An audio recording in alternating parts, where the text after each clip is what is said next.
Hello. Hello. Hi. Hi. Welcome to A Couple of Sassholes podcast. I'm Brooklyn Johnson. And I'm Heather Terry. And for anyone who doesn't know, this is our power hour of true crime where we talk about fucked up people doing fucked up shit, usually for fucked up reasons or sometimes for no reasons at all. That's right. We were just sitting over here, speaking of fucked up, talking about how we sit in chairs and stuff. And it's just so, you got your little hoof tucked up. I said, don't give them the milk before the cow. You know what I'm saying? Like they had to buy the cow. You know, there's nothing worse than like you record an episode, you come in here, I'm chitty chatting with my best friend, my other best friends are across from the glass.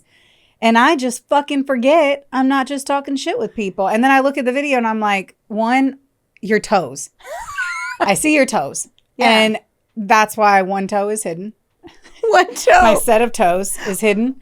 But then another one, I'm like, so I'm a person who, if I like something, and you are definitely this person, if you like it and it looks good on you, you buy it in multiple colors.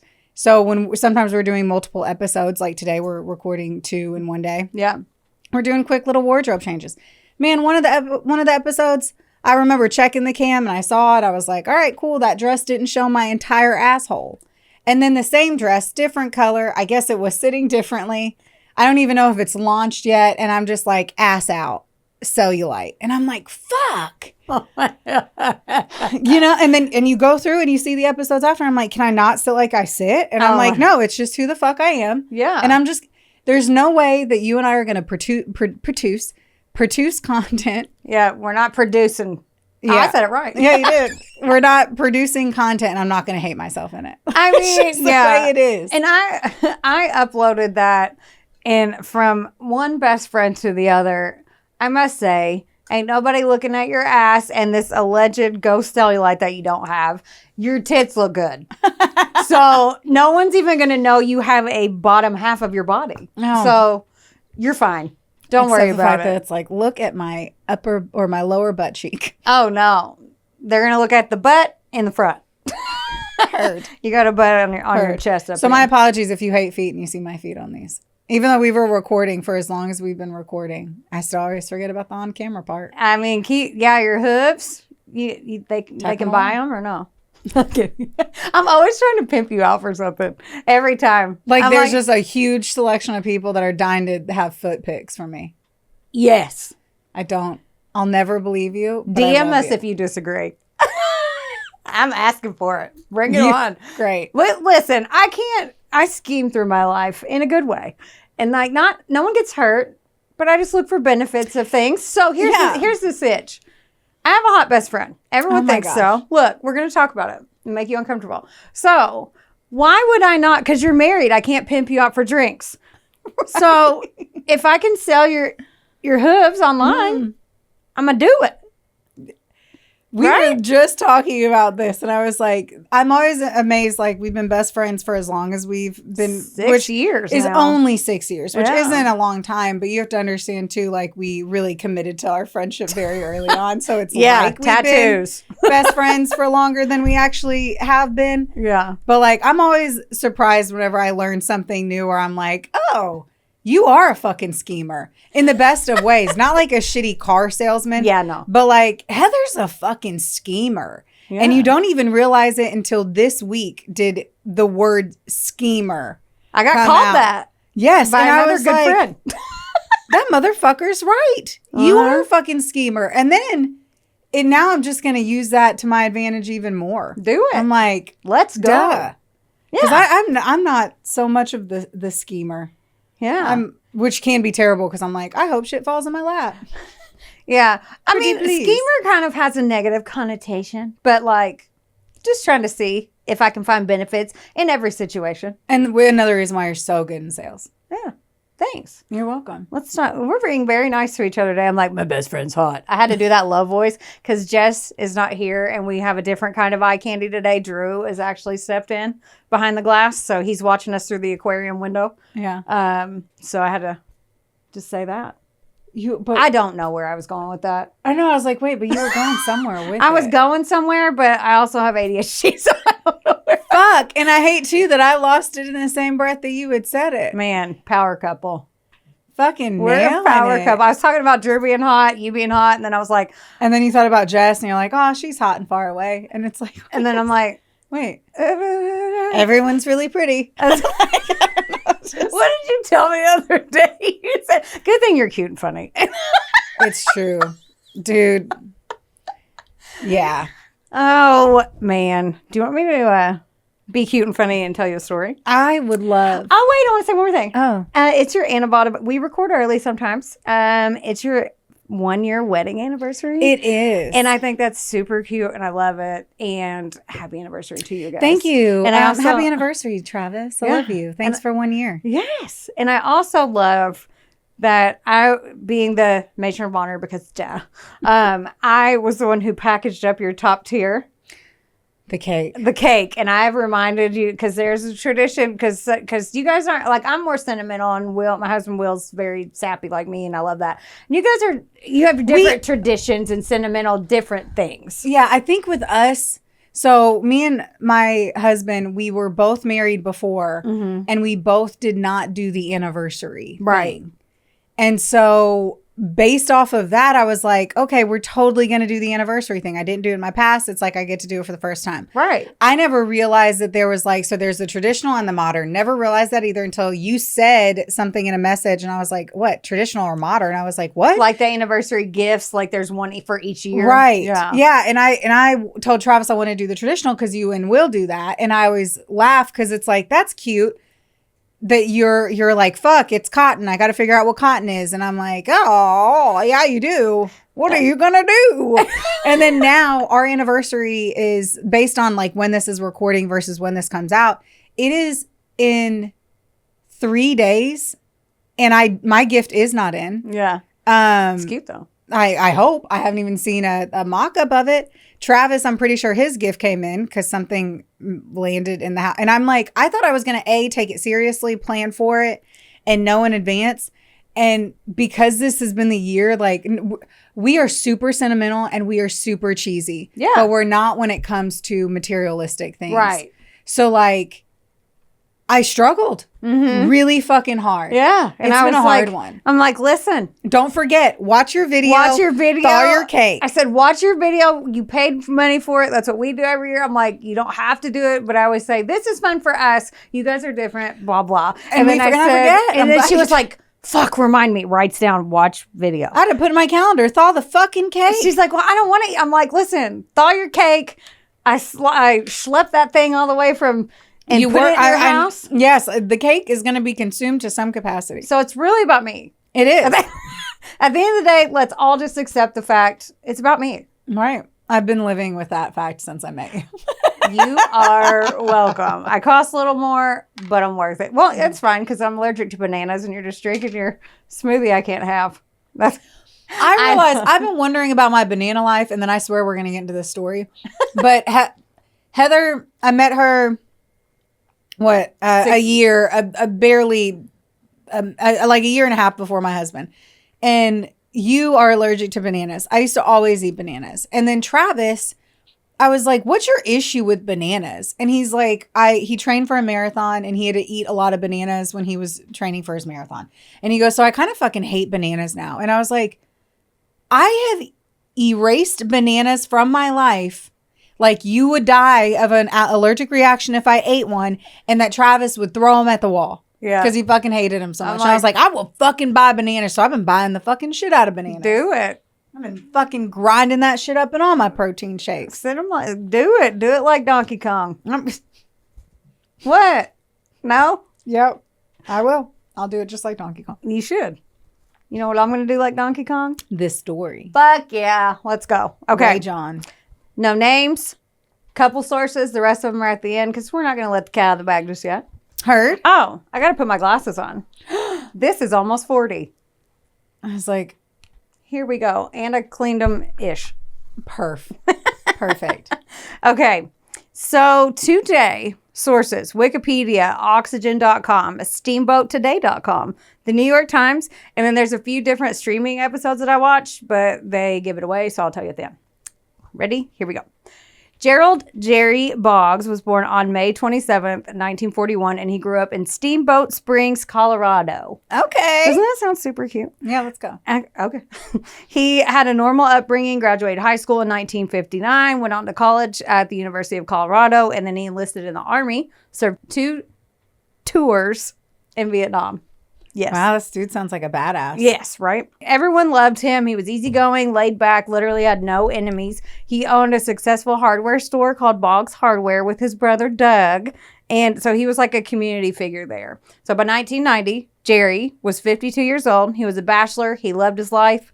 And at the time, and I'm going to show you a photo of him so you can picture sweet little Jerry. Oh, he's a precious baby angel. Oh my God. I would go in there and buy 1 screw a day. I want that sweatshirt.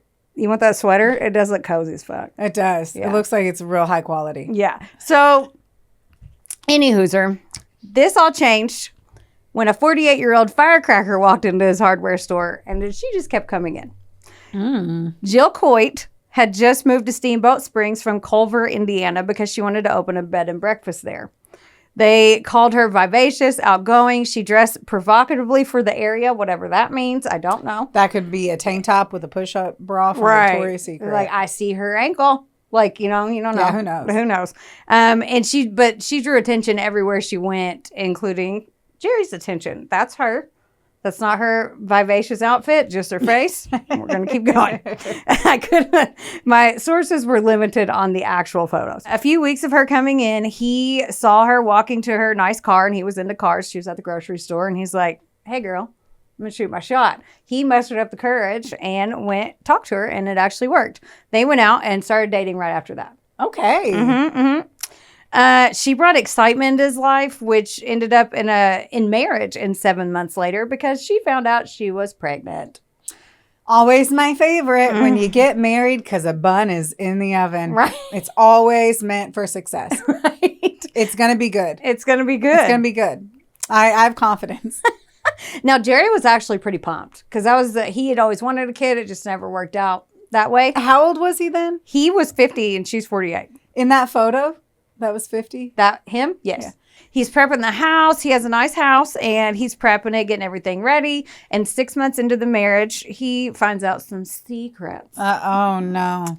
One huge one is that Jill Coit is already married. Ooh. This crushes Jerry and he's like, okay, we got to get this annulled. Like, you're already married to somebody. This is illegal. And she didn't tell me. And he's like, what else is she hiding? And his mind starts racing. He gets really depressed, and starts, yeah. I'm sure. Yeah, he's like, oh my God. And then his family was like, yeah, we've been telling you she's supposedly 6 months pregnant. She's 49 and she's not showing and she's still running around town wearing her little tight dresses. Oh, Like no. Janet Jackson had a baby at 52. So it's doable. However, no. Yeah, it's also doable at a different time. Yes. Yeah. And so he was all excited. Then he finds that out. He confronts her about it. And she's like, no, you don't know what you're talking about. And she literally just skips town and leaves and goes to Texas. She's like, bye. Poor guy. That sounds fucking devastating. And he's such a sweet baby angel face. So in January of 1992, she reaches out to him. And she's like, hey, I'm in Texas now. We have a baby named Laura. The fuck. Right? So he finally wakes up and is like, isn't bitch lying? Like, I don't want her using my name. Or stop lying about this baby that she did not have. Like, he finally snaps out of it, love is blind, whatever. Now he's like, oh, shit. So for 2 years, they prep and wait for a civil lawsuit against her. And the court date is set for October 28th in 1993. In the morning of October 22nd, 1993, Doug, his brother, thought it was weird when Jerry didn't show up for work. Now, because he's 52 and Jerry went back to, after she got out of his life, he went back to a creature of habit. Like, he never missed work. He had a set routine literally every single day. It brought him peace. Like, he even went to the same diner and had the same breakfast every morning. So he would go open the store, go to they called it the Shack. Super cute. When we go to Steamboat, we're going to go this. Okay. But he had eggs, toast, and hash browns every single day. Did he actually get it annulled? Yes. Okay. Ish. Yes. Well, there's no ish. It's either the paperwork was completed or it wasn't completed.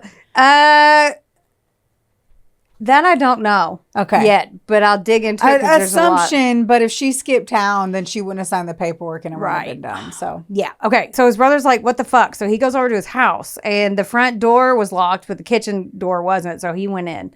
This is where he found his brother Jerry in a pool of blood, deceased on the kitchen floor. Aww. I know. And then Doug calls 911 and they determined that Jerry was severely beaten in the head with a shovel and shot 3 times in his torso. The fuck? Right. And Steamboat Springs is like a super touristy, cute town. It's on the smaller side, but they don't have crimes like this. Very rare, especially back then. Dude, our city's big, and not big. We're the 4th largest in Kentucky, which Kentucky once more. But I'm over here like shit fire. If that happened here, I'd be flabbergasted. If any murder happened here that wasn't like a fucking shootout between rival gangs, quote unquote. So yeah, like everybody loved him, so they were all shocked and scared. Oh, by the way, when Doug called 911, he was yelling, "That bitch killed my brother," over and over. And they were like, he was so like mad. He kept saying that bitch killed my brother. And they were like, we don't know who you're talking about. There were no fingerprints, no forced entry, and nothing was missing. So it was just a sad, bloody, sad scene. The cops canvassed the area like they normally do. And one neighbor was out working in her yard. And she saw like 2 shady guys kind of walking around. And then she was like, to the point where it made her so uncomfortable, she went inside. She's like, you guys look suspect. Like, what are you doing? She saw them in the morning and then again in the afternoon. And they were wearing like heavy ass clothes and jackets, which was really weird because it was warm out. Like, so she's like, you look real sketch. The autopsy found that he had 2 circular abrasions on his ear and cheek, but they couldn't figure out what it was. Now, they said that the murder happened on October 21st in the afternoon. And everyone's like, Jill Coit did this. Like, they're all telling him that. He went to the cops, and then he called Doug had called a family friend who was also a private investigator. He didn't wait till his brother had passed. He did this when Jill said she was pregnant. So his brother wouldn't listen to him, and he got frustrated because they owned a business together too. Right. So he calls their friend, and she looks like Sally Jesse Raphael. Like, she's so cute. And because she was on the documentary, and she starts digging in because she's like, she's not getting any bigger. Like, I don't believe anything she's saying. I wouldn't either. Not after 6 months. What else is she hiding? Like, no. She starts with the husband that she's still married to on paper, right? Jill, because Jill was still married. Right. So she's like, that's my first stop. I'm going to go there. She trips and falls into a shit show of this bitch. So Jill had 4 birth certificates, 3 social security cards. She had over 15 aliases that she had used for about 25 years. Oh my. So a con artist. Yeah. She had, at this point, 7 ex-husbands, and Jerry was number 8. 7. She's 49. Yeah. Okay. Let me tell you. Dude. Right. Dude. Yeah. I could. Dude. That's why I said when you asked about the annulment, I was like, it's about to get wishy-washy. So that one, for Jerry's sake, I'm not sure if it was all the way done. Okay. But I wasn't expecting the 17 previous lovers. Right? Wow. Yeah. Could you imagine just even being able to, like, I just couldn't even imagine getting that many people to want to marry me. I'm like, I feel pretty confident I could not rally that shit in unless you were just really trying to fucking rack up the numbers, you know? Like, if I'm just trying, if this is a game of chance. Like, fuck, yeah. Let me tell you about this Jill bitch. So Jill Coit was born in 1943, and her birth name was Jill Lonita Coit, and she grew up in Lafayette, Louisiana. She was charming, smart, pretty, but super manipulative from a young age. She apparently had a terrible relationship with her brother in the house, so when she was 15, she went up to Indiana to live with relatives. It was so bad that she had to, like, she moved.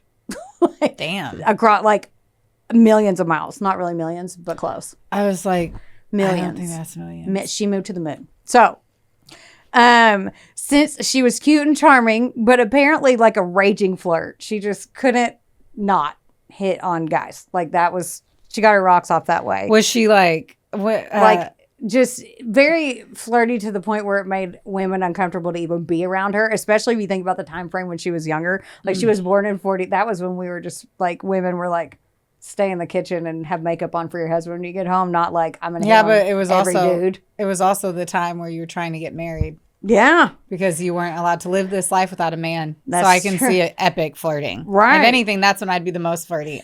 I can only have a bank account if I'm married. Hey, cutie. Hey, daddy. You want to go to U.S. Bank real quick? Right. Get a coffee? Do you want to get married? Would you like a slave? That will be me. That was that time frame. Right. So, but she didn't have really any girlfriends. She literally just kept her eye on the wing and what they could do for her. Okay. Like, I scheme in life, quote unquote scheme. She was scheming that dick. Say it. That dick. There we go. That's my favorite thing you say. Oh, is it, Dick? No, not when you say it all boring. Say it right. I already said it. Okay, I'm not dancing for the man. Oh, man. I was going to see how many times I get you to it. Okay. So at age 18, she quickly married Larry Inhin. They went to school together, and he was a apprentice to be a bricklayer. 2 months later, she found out he couldn't spoil her. 2 months. And she got bored. So he only had 2 months? 2 months. He had $280 in his bank account. And she was like, yeah, I'm going to take that and leave. She didn't tell him. She just stole his money and left. He was trying to work hard to build a future for them. He's young. Nobody has a lot of money at that age unless they got it from mom and dad. Right. So she was like, yeah, that's mine. I'm going to leave. And he's like, what the fuck? Like, so she goes back to Louisiana, and then she starts taking acting classes in 1965.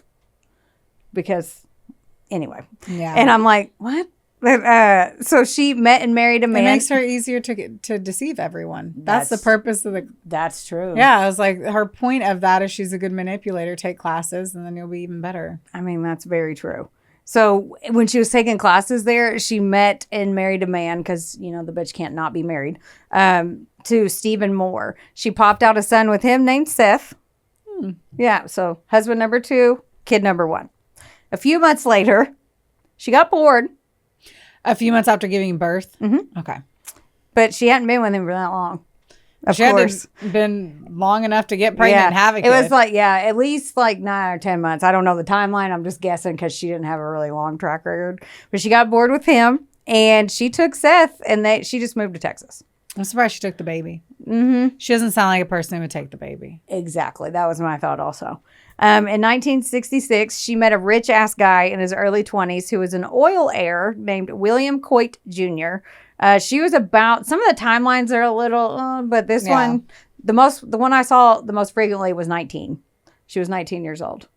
But I don't think that math. Yeah, that math doesn't math. So we'll just leave it at that. She was super fucking young. Yeah, she was like 19 to 21. How's that? Ish. Yeah, I like that.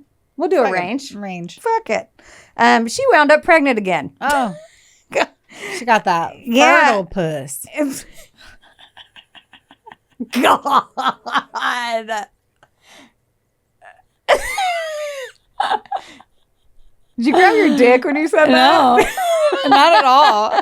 Fertile puss. I know. God. You know I had to do it. I had to say the deep voice. I'm just saying, it's the fertile. It's fertile little flower. Yes. She's pollinating all over around Wayne-town. No, she's getting pollinated. Yeah. Yeah. Okay.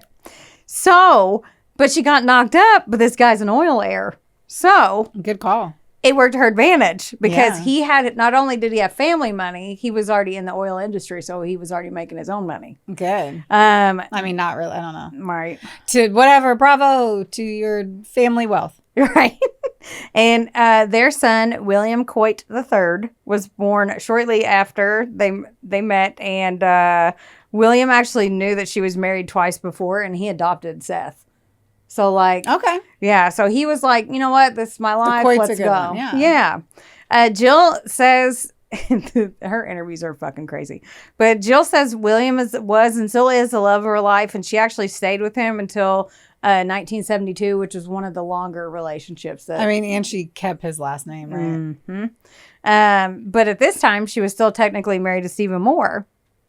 So she never got divorced the second time. Right. Okay. So she finally... Wait, or was that the first one?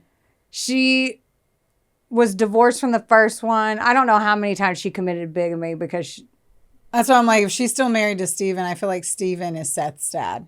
Yes. That's the second one. Okay. Yeah. Seth was first, William Coit Jr., or the third was second.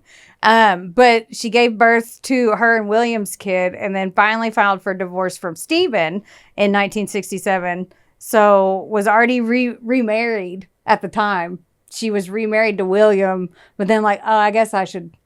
I don't know how they don't like crazy check marriage. Like, how is there not a marriage certificate database or something? Well, she was definitely like forging documents and doing a lot of shifty scamming. I always shit. thought like, what if your spouse did like, what if you thought you were divorced and you weren't divorced versus. And she's just doing it on purpose. Yeah. And there's like nothing to stop you from doing it. Right. Which is what's also really confusing to me. Yeah. Crazy. Now they have another son. So she's 27-ish. She's got 3 kids and a rich oil engineer husband. So life should be good. Yeah. No. Well, usually people with lots of money will find things. She got bored. She started blowing through a shit ton of his money because she didn't have a lot of money. And then she's like, oh, ka-ching. He's traveling a lot for work. She starts slinging her cat around Texas too because she needs male attention. And she's like, my husband's gone. I'm going to spend his money and go fuck everybody else. So. Okay. Yeah. And William finds out and he's like, no. And I'm going to divorce you. So you're not doing that. You spend too much money. You're fucking all the dudes. No. And they go through it. What do people think? Like that you're just going to be like, you know what? Yeah, spend my money. Yeah. Fuck the neighbor. Right. Fuck the guy at Walmart. Fuck them all. Right. Like, I know. And he's like, I'm a dude and it's my money. Yeah. So like, I'll just get someone else's money. Yeah. And I couldn't find, like, I showed him on the show and I tried to take a picture of my phone because I couldn't find a picture of William Coit Jr. online, but he's an attractive dude with money and power. Yeah, like, he just needs the money. He doesn't even need to be cute. He don't need her. Right. No. He just needs he got the money, he's got the power, he can have whoever he wants. You're right. So they began divorce proceedings and went through a terrible custody battle because again, she had one of his kids or she's got 3 kids and he adopted the other ones. He wanted the kids. Sadly, 3 weeks before the divorce to William was going to be finalized, they found him dead in his home. He was shot 3 times in the back with a .22 caliber gun, which made the police think that he knew who killed him. Yeah. Yeah. His would-be ex-wife, Jill, but it never went through because he passed away first, ran off to New Orleans, hired an expensive ass attorney with his money, by the way, and checked herself into a psych ward. So she ran away from Texas and was like, you know what? This bitch. Yeah. This would prevent her from being extradited back to Texas and kept the cops away from her because she was being treated. So they couldn't connect her. She can't live there. Yeah, but they couldn't connect her beyond a reasonable doubt, though, which sucks. So technically, to this day, it's still unsolved. But, like, everybody knows without... Right. Yeah. But still no justice for his family. Right. And Jill stayed there for a whole year. And then when she was like, she lived there. She was there at the psych ward for a year. And then she waited for the dust to settle a little bit. She took her 3 boys, and they moved to California for a fresh start. So she's off again. Golly. When she got there, she met an older man in his 90s named Bruce Johansson. Now, this was like Anna Nicole, but like no sexy time from what I read. Sorry, she had 3 sons? I thought she only had 2. Seth and the one with Will. She had 2 with him. Okay. Yeah. It's hard to. I'm sorry. Dude, it's fine. This one, when I was I'm trying really hard. Oh, no. You're like facing me. You're into it. I feel it. Yeah, like, I'm trying. Yeah. It's going to be. 7 husbands is confusing. It's going to. Yeah. And so like Anna Nicole, no sexy time that I read, but a splendid daddy, if you will. So he ended up being her real daddy, though, because she's like in her 50s now or something, and he got her to legally adopt her. So she meets this guy in his 90s, charms her way into his life, and is like, you're going to be my dad. So he adopted her. Like, what? I know. Dude. I know. And I don't feel like you're telling me real shit. I feel like this is make-believe. I just, at the end, I'm like, April Fools. Look, how annoying would that be? I'd punch you in the tit. You punch me in the tit? I would punch you in the tit. Oh, God. Okay, well, it's real, sadly. That's so... So... What the fuck? Wonder Boy Media is not only the proud producer of this glorious magic imploring your ear holes right now, but they're also a big deal. Get in touch with them today to make all of your dreams a freaking reality. From using their bangin' ass podcast studio, where we are right now, to creating amazing videos and editing our content like the mystical mavericks they are. Your podcast can go further when you have a Wonder Boy. Hit up Drew today at WBOYmedia.com. Or text him day or night at 270. Just kidding. Soon after, Bruce Johansson passed away from what they assume was natural causes, but they don't know for sure. They just assume. They didn't look into it as much because he was in his 90s. But he ended up leaving her some property and cash. Shortly after that, she married Marine Corps Major Donald Brody, but it didn't take long for that to fizzle out, and the boys moved back to Louisiana. So she got married. She just could not have a husband. So, I mean, apparently it was a full-time job, dude. She got paid for it. Right. This wasn't the last time that she heard from Donald Brody, though, because when she got settled, she gave him a fake birth certificate for a non-existent child and started making him pay her child support. I swear. Like, she didn't take him to court. Like, he was like, I don't want this to go to court. Like, just take my money, like, whatever. And this went on for months until their fake baby that he'd never met, he just saw the birth certificate. She told him a story that the baby tragically died, and she buried the baby boy in a crypt that she had him pay for. By the way, they did buy that. She actually bought it, and they opened it. No baby. Oh, my God. Yeah. So, there's no baby. So, 4 divorces. How did she? Right. All of this is crazy. Okay. Yeah. Like, I get it because I'm the same. Well, I'm over here. I'm like, well, people buy crypts and like for when they die. Mm-hmm. So she could have just made it seem like she was buying it for when the baby dies. Yeah. That's like, a tiny. Yeah, because they showed it. It's like. Yeah. So, it's not like a full grown. I don't feel like they can just be like, hey, can you just, I want this to be a crypt. There's nobody.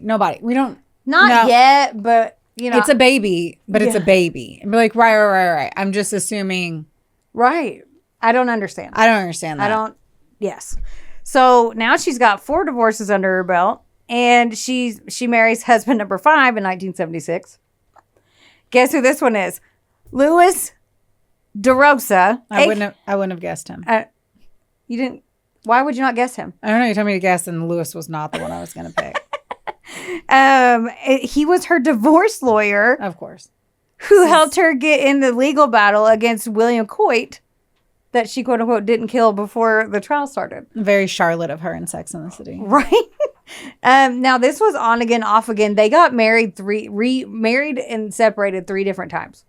They got remarried 3 different times. And he's a divorce attorney. Uh-huh. He's really good at everything. Right?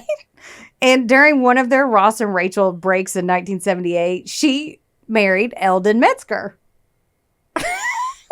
The fuck? Does she realize that she can date and not get married? I know. So she moved back to Indiana, and she had bought a farm with her one of her swindled money. And Eldon was actually her neighbor. He's one of the few who didn't put up with her bullshit, though. He's like, no, you're not getting my money. And like, yeah, I'm not going to listen to whatever the fuck this is. I don't trust you. No, like, I don't know if she has like beer flavored nipples or what. Like, what? I don't know. She keeps getting them. But anyway, so she left him, and she was still being a naughty little bigamist, and she was still legally married to Louis DeRosa. Now, I don't know how they came up with this. So they came up with a scheme, her and the divorce attorney, where they would go to Haiti and get divorces because you could get them in the same day. You walk in, say, I want a divorce, and they're like, here you go. It's bizarro. So yeah. Oh, what the fuck? When I typed it out, I'm like, this feels weird, but apparently that's a thing. But it's not legally honored here or some shit either. Is there just not enough people there? It's easy for processing? I don't know. So in 1983, she brings in husband number 7, Carl Steely. She's living in Culver, Indiana, and she works at an insurance agency, and 2 of her sons are with her, and they're going to prep school there. And Carl is the headmaster at that school. Okay. Yeah, Carl was apparently the best stepdad, though, to the boys. And they lived with him for 7 years. Wow. So, I mean, like, when I was typing this out the whole time, I was like, what about our fucking kids? I would be like, Mom, can you stop? Like, what are you doing? I don't know. I've seen so many things and read so many things, like where the mom was that way or the dad. And it's just, usually it's way worse for the mom because it's bringing in men into a family. Yeah. But there's nothing you can say because she doesn't care. If so she cared sad. about her kids, Right. she wouldn't do what she does. So she doesn't care anyway. It's so sad. She doesn't need to be told about her wrongdoing. She doesn't give a fuck about it. Right. But I'm just, at least hindsight, silver lining is I'm glad that the kids at least had a stable environment with number 7. For 7 years. Yeah. Yeah. Carl loved to ski, and he would take the family on ski trips to Colorado. In 1990, they went to Steamboat Springs, and Jill fell in love with some property there. So that's where the whole go to Steamboat Springs, get a bed and breakfast thing came about. Jill's like, look, Carl, like, I'm better with money, so you just let me handle that part. She's like, I'm going to move there, and I'm going to renovate this property that she found. I'm going to do all this work. I'm going to get it going, get it running. Then when you can retire, and then you can come out there with me.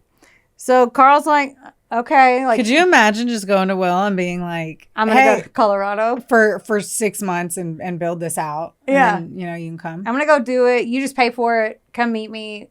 Dream life. That's basically. And he was like, okay. Like, I guess you can tell we're not used to working abroad. Other people are like, dude, I do that all the time at work.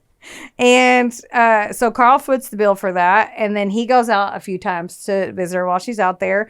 She ignores him when he comes out there. When I say ignores, he tries to go see her and she just won't. She's like, why are you here? Like, one time she looked at him and said, why are you even here? Because your fucking husband. Because I'm paying for this. This is mine. And like, she finally looked at him and goes, you can just go. Yeah. So, bitch. She's a bitch. She drained his money because he trusted her. She got him way in debt because she was handling all the bills. And she got him to buy that for her. And then she's like, okay, see ya. Like, bye. Yeah. But he knows exactly where it's at. Yeah. But in 1985, her divorce from Louis DeRosa was finalized, but she's still married to Carl on paper. So one of her other divorces fell off, but she's still married to Carl, who she just basically shit on. I think, though, no matter what, as we say all of this, it's null and void if there's multiple out anyway. Yeah, she's raging so bigamous. Like, I don't know the legality. I think that no marriage, I don't know this. Mm-hmm. But I feel like I know this. Like, whatever, like any marriage after is null. Yeah. Then that one is the only one. So whichever one was the first one. Yeah. But that's what I'm saying. Like, if it was the first one and she's had all those, I don't think any of those counted. I don't know how that works because I just know from watching like Sister Wives and stuff, because bigamy's illegal. You can't have more than one spouse. So like, it's only the first one. How all that works, but you're right. And then any paperwork that was filed after that would have been null. This is the only one. So maybe she wasn't married to any of them legally. Fucking knows. So she's out there forging shit too. So like she could use a different social security number or something. So on paper it could be different, but so she's still married to Carl on paper. So when she met Jerry Boggs in 1991, we're back to the beginning now, hardware store guy, Jerry, she was being the naughty bigamist still, but with Carl, but she obviously didn't tell him. And so 1992 is when Jerry was murdered. But I wanted to tell you the crazy setup of what the fuck was she hiding. And the police obviously a lot. Right?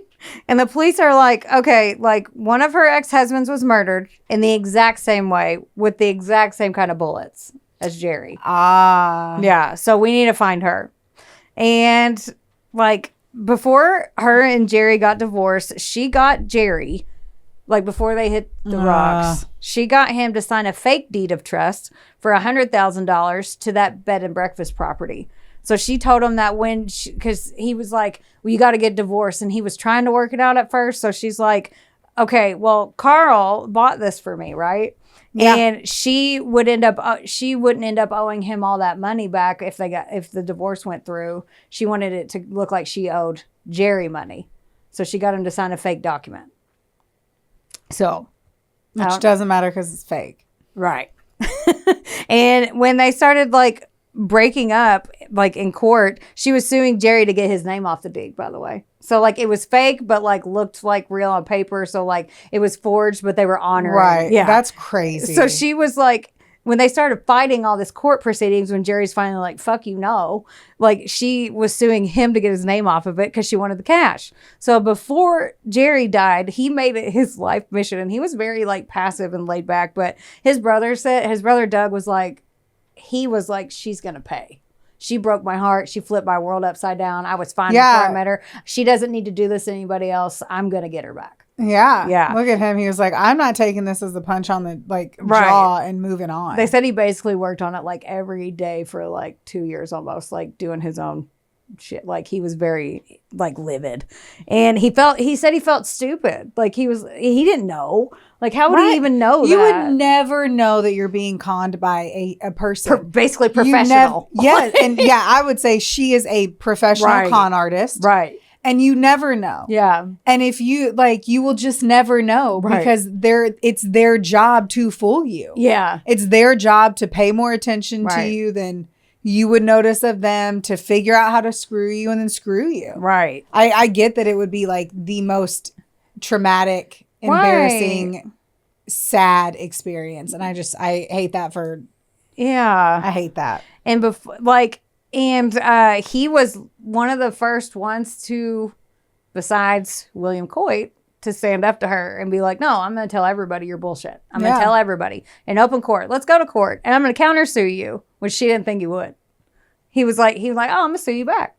Right? Yeah. Perfect. You open up the doors. Yeah. So that's why the police were like, he paid for it with his life. They're like, okay, now it makes sense. They questioned her and she's like, no, I didn't do this. I was camping 150 miles away with my boyfriend. Because of course she has shockingly a boyfriend and not a husband yet. Right. Michael Backus. Now they checked it out. And at that campsite, you're more of an avid camper than me. Like toss it at me. Yeah. So at this one, I guess you pay back then it was like $4 and you put the form in a slot and then you get your spot, right? So there's like a self check-in. Yep. So yes, that's dispersed camping. Any of those places. Okay. And I mean, I'm sure it can be other places in dispersed, but that's usually a dispersed camping environment. You go up, honor system, essentially. I didn't even type it in. I was like, there's no time permit for it. Like you just have to be out by a certain day, depending on how you pay, and you drop a fucking money envelope in. Got it. Okay. So no evidence that you were there. There's no evidence besides you putting cash in a name, maybe in a thing. Okay, got it. I was curious about that. And I'm like, evidence. I'm not even going to Google And they don't have cameras. Like they wouldn't have back then. Especially back then. They don't now in the, Yeah. It's just an honor system. I was like, I'm not even going to look into it and waste my brain power because it's already in your brain. So that's yeah. So I'm just saying there's no proof. But however, when they did the autopsy and they looked at the stomach contents again of Jerry, he had onions in his stomach when he died. Now they were like, wait a minute. He literally eats the same breakfast every single day. So where does onion come from? Come to find out, the cook at the shack, that cafe that he goes to every morning, when he makes the hash browns, he uses the same spatula to make the onions for the potatoes. So this is like a whole Forensic Files episode on these fucking onions in his stomach. Okay. I know, because they were trying to do a time of death because they didn't really know. Right. And then they're like, well, he eats the same shit. And they're like, wait a minute. So, because they thought, it would be in the afternoon because he eats something without onions in the morning. Isn't it bizarre? Yeah, that would have never worked in any other. I say that. I don't know shit about fuck. I bet everyone's eating the same thing for breakfast that eats breakfast in the morning. Right. And like they showed all the forensic. So watch the Forensic Files if you guys want to, but I didn't. My thought, I'm like, not everyone's eating the same breakfast, so that wouldn't even be a deciding factor, right? Oh yeah, yeah. It's rare so that it's the and literal that everyone same knew thing every exactly single day. Like even his best friend was like, he did that every day. That's where he went.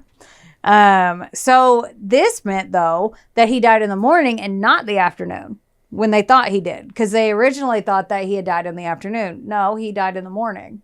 So that's why he still had that in his stomach. They threw him all off because of the onion particles.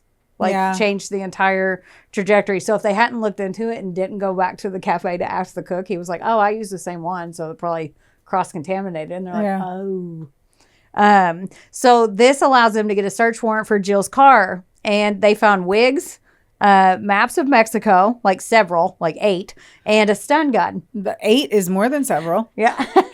You're like several, 42. I don't know how many. It was a fuck ton though. And you remember those weird marks I said were on Jerry's neck? They couldn't figure it out. It was stun gun marks. They matched it up with pig skin. They took pig skin, took the skin, because apparently we have similar skin. I learned that. Yeah. So they took the stun gun, did use it on the pig skin, made the exact same marks identical to the one stun gun that was in her car. So the wigs matched the creepy description of those dudes that Jerry's neighbor saw when he died. This bitch was walking around in a dude dressed up like a dude. Had a beard. The wig looked fake as fuck. Well, yeah. A mustache and a beard. And her boyfriend had a wig on too. So they're Holy moly. So she's dressed up like a dude, pretending and then they were saying that they were hunters scouting the area. I'm like, you were in a neighborhood. Scout houses. Yeah, I'm like, they showed the neighborhood, and I'm like, that's literally a neighborhood. But that's what that was their story they were going to go with, and anybody stopped them. Just say you're recording a promo video for a podcast. Because when we filmed ours, we had to explain what the fuck we were doing. Oh my God, right? So they're like, okay, we finally got him. They go to arrest him and they can't find him anywhere at all. But then they get a phone call from her firstborn son, Seth. He says, he turned her in. He said, hey, they ran to California, then Tijuana, Mexico, then Mexico City, and then they flew to Spain. And this is all in like a week. So he's like, yeah, she called me and she asked me to help cover up Jerry's murder. So go get her. Like, I'm done with her. He liked Jerry a lot.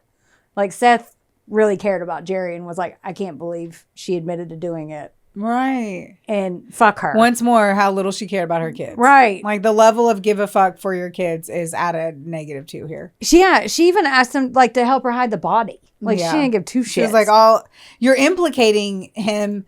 The second you do that, now you're forcing your son to go to jail for fucking 10 to 20 years. I never even connected that. Yeah, that's the first thing you did. The second she brought in her son, he's now going to go to jail. And even if he doesn't help her, he still has to think about it and live with it. Like, he cared about Jerry. I mean, his life's Everyone ruined. fucking loves Jerry. Right. So he finally got over it and was like, oh, you can't find my mom? Let me tell you about where my mom is and her little boyfriend. Oh. So Jill was only in Spain a week. She ran out of money. Of all the places in the world to come back to, she comes back to Steamboat Springs. She was, I can't. What the fuck? I know. Like, go somewhere else. So she was wearing that man disguise that was terrible, driving her same car. So they already searched her car. They knew what car she had. And she was still, like, even the private investigator was like, who did she think she was fooling? You could clearly tell it was her car. It's not a big town. The cops already knew what car you had. They're looking for you. And you're like, no, I'm a guy. Look at this mustache. I have a mustache. I'm a man. Like, what the fuck? What the absolute fuck? I know. So on December 23rd, 1993, they arrested Jill Coit and Michael Bacchus on first-degree murder. Now, I want to show you what she looked like after. That's their... Give me this. Yep. That's her whenever she Give me this tasty little treat. Oh, yeah. That was tell me what you think about it. I want to know.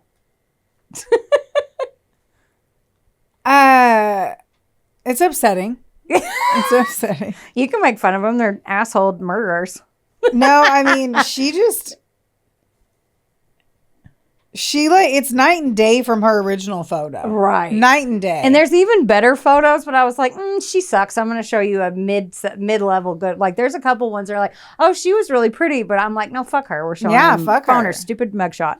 Now, when they questioned Jill, the cops were like, she was being so sexual and hitting on them while being interrogated. Like, they were, like, uncomfortable to the point where they were like, bring a woman in here, like... She was being so inappropriate, like to the point where they were they're cops and they were uncomfortable as fuck.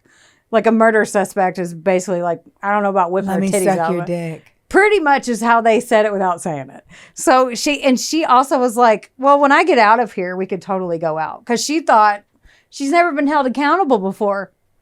So she 100% in her head thought she was just going to walk out of this scot-free. Wow. I mean, she's been a horrible human since she was 18. Yeah. And maybe before that, we don't know for sure. But 18 documented. Right. So a long ass time. And she's like 49 now. When the trial began in 1995, they had a ton of witnesses and people who said that Jill had went around trying to get people to kill Jerry for them. Like Jill ran around like, you know what she said? This makes me so fucking mad. She told them all that Jerry was molesting a young child and he deserved to die for it. What the absolute fuck? So she even like was up. And this whole time he thinks she's like, I mean, for a portion of it. Yeah. Yeah. So she's running around telling everybody he's Chester the molester and he's just out here thinking he's going to be a dad with some lady. Hot number. Right. That he's married to. Yeah. I know. It's so frustrating. When no one took the bait after months of trying, because months. She was trying to be like, because of course she's scheming. She wants someone else to do her dirty work. Right. So she's, then they were like, all right, fuck it. No one's going to do this. We got to do it ourselves. So they set up the fake camping trip, dressed as the hunters, like I said, scouting in their horrible costumes.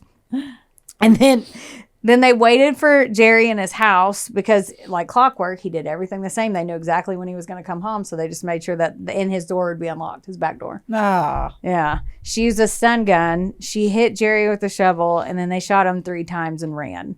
The most damning testimony of this whole thing, though, was from her son, Seth, because he testified against her because fuck her. And she had called him the afternoon on the day that Jerry died. And she said, it's over and it's messy. Like, so gross of a statement to say. Like, I agree. To your son. And then proceed to tell him, by the way, can you help me? What was the motive? Money? For this? Yeah. She wanted the money. It was always the money? Mm-hmm. Okay. Yep. Because he was an exposer too. That's why I was like, for this one, I'm like, was she getting any money out of it? She would. Because technically these weren't divorces. Yeah. But she was more pissed off, like, no one stands up to me. I get away. I do whatever I want always. So they think it was like a combination of cash, because he was well off either way. But like, and I don't know the laws in that state too. I don't either. So I'm just curious how much was actually right. Like, if he knew that she was already married, then she couldn't take him to court to get any money. If he was actually pregnant, then she could have gotten money for child support. But she wasn't actually pregnant. So no money was to be gained. It was likely just her not wanting him to tell anyone else. And she's just shitty and she's gotten away with murder before. Right. So. And she also was like, when she found out he was countersuing her, it was really when she ramped up the whole thing, was like, fuck. Like, they're about to rip her mask off. And she's like, oh shit. During the trial, they said that like Jill was trying to charm everyone from there. Like, oh my god. Luckily the jury, I'm pretty sure, was pretty mixed on gender, but like, I'm pretty sure it would have been just like Ted Bundy. Yeah. On trial was just as and people were laughing and joking with him, and he was like watching it now. We're like, skeezy fuck. Yeah. And creepy. She said that she was flipping her hair. She was looking very confident and poised. She would like every time. Did you see that anywhere? Yeah. What was it on? I'll at the end. You dropped the. I put the sources up there. Smart. I need to do that. I'm like, because I want to see it. Oh, and then they also do, and I'll tell you in a second. So I'll tell you that anyway. Okay. When they were talking, like, people would testify, right? Even her own son. She was like, nope. Like, she was so in denial about it. She would literally like flip her hair at the jury and giggle and stuff. And then like her son gets up there and she's like, no. And then Michael Backus was just, during his trial, he just sat there, and they said that one guy laughed because he wrote a book about the whole story. Yeah. And he laughed. He was like, his brother Doug even goes, he just sat there like a whip pup. He just sat there with his head, held his tongue down. And like, she was just like, I'm getting out. Like, she literally thought she was just going to go home. They both got they both were found guilty on first-degree murder and conspiracy to commit murder. They both got life sentences for the murder of Jerry Boggs and plus 48 years and then $1 million fine. So 9 husbands, 11 marriages, 1 convicted murder, and probably more. She was finally thrown in prison. Fucking A. I know. There's the book I was talking about. It's called Charmed to Death by Stephen Singular. How would you say that? Singular? It's Singular. It's spelled like, yeah. Singular. Yeah. But that's in like way more detail. And then there's also a TV movie. You mean that book is in more detail than your pages? I mean, my reporting is 10 pages. And it's in way more detail. The book is like way more than 10 pages. It's like really good. Yeah. It's like I assume. I don't know if I read it, but it has more details. Yeah. God, no shit. I know. I typed this at 6 a.m. So dude, I get it. Yeah. Okay, so there's a made-for-TV movie called The Legacy of Sin, the William Coit story that I want to watch because it's from the viewpoint of the son, William Coit III, and not her. And Neil Patrick Harris plays her son on that. Oh. So very interesting take. There's also a ton of shows, but the one that you gotta watch, you have to watch this. This is an interview, one of the first interviews that she did, and it's on American Justice, and it's her from jail. She's still saying she's innocent. It is fucking crazy. She's also like, she's looking for male attention. She starts the interview on American Justice, and American Justice. Yes, and she starts the interview by reading a statement that she wrote, because that's what all interviews. She's like, reads it, and she's like, I am not innocent, or I am not guilty of this crime, blah, blah, blah, blah, blah. She's still looking for male attention, by the way, and she laughs about it. I just love men. Yeah, we get it. We're aware that you love men, you hoe bag. So golly, she starts putting ads from jail for fellas in there and says she says she just wants male companionship. She's like, I just want friendship, because none of the women, like, she said she doesn't know how to relate to women. Yeah, because become a lesbian, honey. You'll figure it out. Honey, go the rest of your life without dick that you love so much. Don't worry, you'll find something else you like in there. I guarantee it, honey. It's fine. Just stay the course. I mean, you'll find your way. You will find your way. So she starts putting these ads in there, and she also reads a statement on this show, and apparently has put this out in the universe. She's offering a $50,000 reward for anyone who can prove her innocence. Of course. Where you got the money? What is that going to be in them soups? Here's my commissary. 50,000 in ramen. What the I don't know. Did she get to keep any of her money? I don't think so, because she got fined $1 million. So I don't know how much she had accrued, but yeah, she starts, and she's so serious, and she's so delusional, and you can see it on her face. So I need you to watch it. But the one that I liked the most, though, was season 1, episode 5, called The Black Widow Murders on Peacock. So that one is good. His brother's on there. They talk about Jerry a lot, and it's like, oof. Okay. Yeah. So notes have been taken. Yeah. That's the sad story of the murder of Jerry Boggs, William Coit Jr., and probably more, but they don't know for sure. That is some fucked up shit. I swear, you always, like, I don't get it. I don't know how you find just people murdering people for dumb shit. That's our whole podcast. I know. I'm like, it's always dumb shit, right? Yeah. It's always dumb shit. But it's just like, fucking A. And then I'm telling you, I will think about her interviews. I watched it twice. Like, I watched it once, and the whole time I'm like, I guess it's easy to have a double life. I watched it. Well, I mean, back then, probably forging documents, making fake birth certificates and marriage and deeds and social security numbers, and going to Haiti to get and then she even makes a joke about it on the American Justice show, where she's like, oh yeah, you go in there, it's just basically like a drive-through, but you have to walk in and you just do it and zip in, zip out. It's not like here. The fuck? I don't understand. Yeah, just zip down to Haiti, cash. What? It's so bizarre. Yeah. Like just a conniving, money hungry thought. Yes. That's what she is. 122%. And oh man, I'm gonna go home and watch the episode again. I think I'm gonna go home and take a nap. Did I bore you? Am I boring? I'm like, it has been a week. And I'm like, now that I've sat here for 16 hours recording so many episodes, I'm like, it's going to take a lot for me to not require some shut-eye.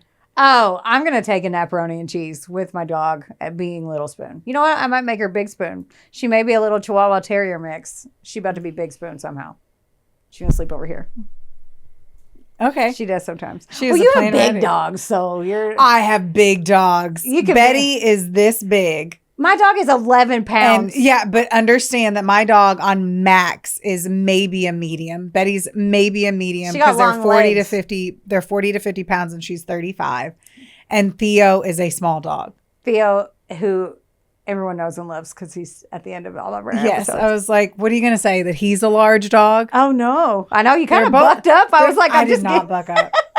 Heather, because she'll be like, you just bucked up. I was like, bitch, you have yet to see me truly buck the fuck up. I did not buck up, but my dogs aren't big dogs. They're literally, by the dog food I buy, are not considered in any capacity large dogs. Well, your dog is the size of my fucking hand. So your dog is a tiny, weird sized being. Your dog is the size of a fucking gerbil. She's not, you just haven't seen, she's 11 pounds. She's big. I can hold her like this. A bunny, then. She's the size of a bunny. That's valid. Actually, there's bunnies that are bigger than her in the backyard because they play together. Anyway. All right, she's over me. We got to go. I've argued the point my dogs are not big dogs.